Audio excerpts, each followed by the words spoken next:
It was a easy decision, to be honest. It was something I always felt I wanted to do anyway. And so for us, it was the most natural thing to do. The process was the normal process. So I think we submitted our application around, I think it was early February. We'd already been to an information evening to find out a little bit more. The first stage of the process is for 2 months, and it's lots of historical information, addresses, jobs, lots of references, thinking about networks. And then we went into stage 2, which is obviously where we interacted a lot more with the social workers.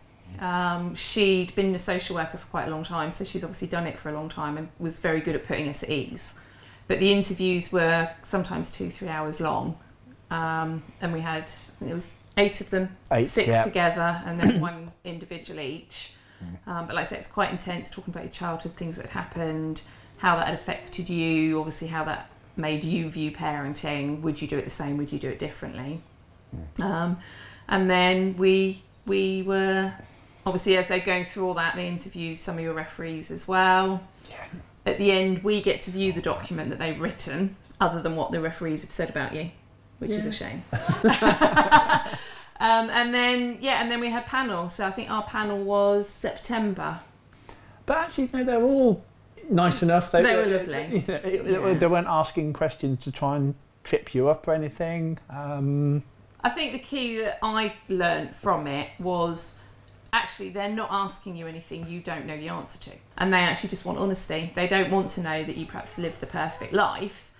They more want to know when things are difficult that you've got a support network. Yeah. I was quite stressed about panel. You were quite laid back. And then at the end, when we got the answer, I was quite relieved, and Pete had a little tear.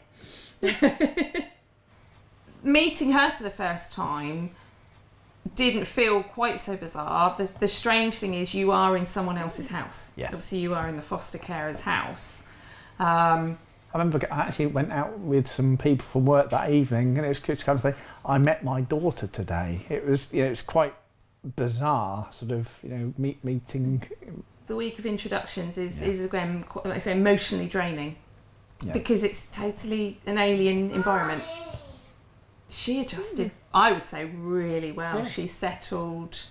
Like I say, from the second night, she slept straight through. Once we'd got her settled and comfortable, from day one, we were mummy and daddy in her eyes. She called us mummy and she called us daddy. She was very good. She came to us. She accepted food from us. She accepted cuddles from us. If she hurt herself, she let us comfort her and soothe her. So whether that was out of a really good bond forming initially, or whether that was actually just out of a need that she needed somebody, but certainly there was no pushing us away or anything. No.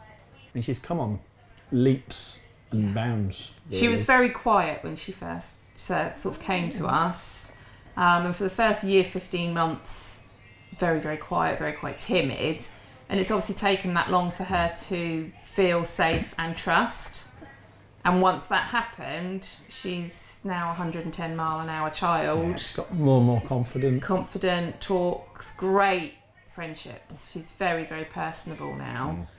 I can't fault adoption. It's given us the life and the future that we wanted. Yeah, I think that's probably the thing I'm proudest of that we've ever done. Yeah. Give a little girl a little girl that needed people. Finding Forever Family.